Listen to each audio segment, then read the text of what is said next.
Mes chers amis, je sais que c'est pas forcément la coutume, mais je pense qu'on peut applaudir nos deux enfants du Conseil municipal des enfants et à travers eux l'ensemble du Conseil municipal des enfants.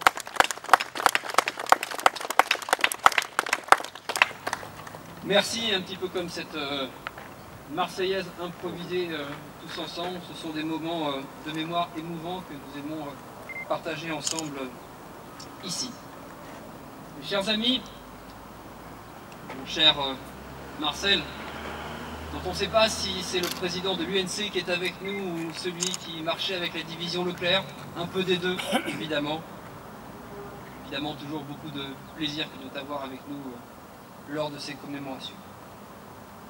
Mes chers amis, aujourd'hui comme hier, les mots résonnent, portés par les seules ondes dont l'écoute était antichambre d'espoir et de mise en péril. Le point de départ conscient d'un refus. Écoutez la voix de la liberté, allez rapidement muer en symbole de privation de liberté. Une ville, 3 lettres, 4 notes, conjuguées à un homme, une volonté, une date. Londres, la BBC, sol, sol, sol, mi bémol, tierce majeure, d'ouverture de la 5e symphonie de Beethoven. Charles de Gaulle, le refus de la capitulation, le 18 juin 1940. Voilà, mes chers amis, ce qui aujourd'hui nous réunit. Près de 3/4 de siècle, après que ce message a remodelé le moral d'une France effondrée en 60 jours, précipité un empire dans la débâcle, une république dans la honte et le déni. Là où une voix chevrotante incitait à la soumission et l'infamie, l'appel à l'honneur répondait. Là où la soumission était prônée, l'appel au redressement était lancé. Là où l'on isolait la France, l'appel au monde était prophétisé. Le choix même du prologue musical, la 5e symphonie, était à l'image de ce monde momentanément désarticulé. Je cite, « Une telle création se situe au-dessus de la musique. Ce ne sont plus des flûtes, des cordes, des violons et des contrebasses que l'on entend. C'est le monde, l'univers qui s'ébranle. » Pouvait-on lire dans la revue musicale en 1828, lors de sa première audition à Paris. Son nom même résonnait d'inquiétude et d'espérance partagée, la symphonie du destin.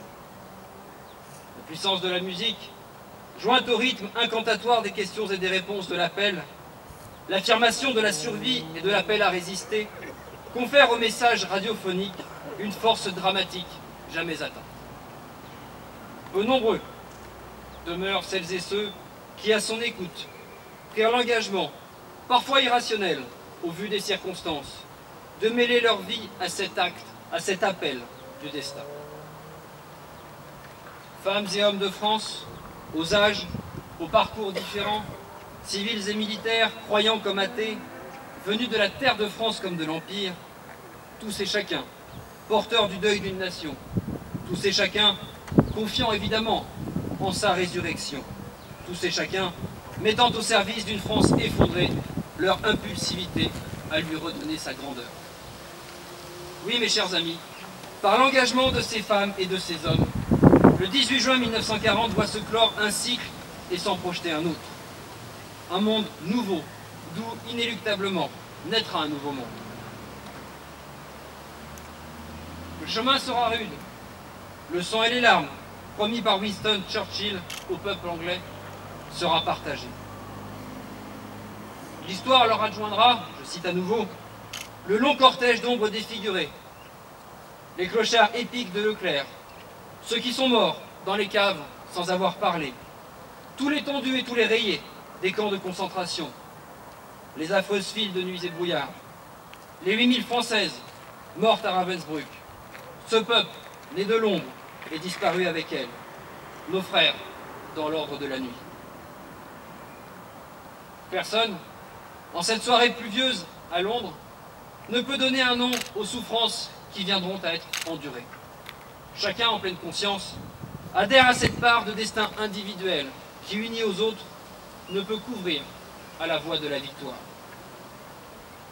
Alors que le régime, resté en France, tergiverse, atermoie, cherche des causes et des responsabilités dans l'effondrement du monde entier, parviennent à Londres les ralliements, individuels, collectifs. La parole a enfin été libérée, la soif de reconquête. La restauration de l'honneur se substitue petit à petit à la honte, au chagrin et à l'écrasement. Il est difficile de décrire l'émotion que j'éprouvais en écoutant cet appel, dont je sentais bien qu'il était le début d'une grande entreprise, écrit le premier officier à rejoindre la France libre, le lieutenant Geoffroy Chaudron de Courcelles. Dès le 20 juin, Chandernagor se rallie. Le 24 juin, l'ensemble des marins de l'île de Sein. Le 29 juin, les 1300 hommes de la brigade Bétoir. Puis dans l'ordre, les Nouvelles-Hébrides, le Tchad, le Cameroun, le Congo, l'Oubangui-Chari, Tahiti, les établissements français de l'Inde, la Nouvelle-Calédonie, le Gabon, Saint-Pierre et Miquelon, Wallis et Futuna. Ils composent le front du refus et de l'honneur. Deux mots vont désormais illustrer cette France au combat. Volontaire, en résonance à ceux de Valmy, et résistance, en écho à Jeanne d'Arc. Oui, mes chers amis, l'appel du 18 juin est fondateur. Oui, l'appel du 18 juin est prophétique. Et oui, bien sûr, il est unificateur. Il remet la France dans le combat. Il repositionne son histoire. Il intègre chacun dans l'imaginaire et l'action de la France au combat.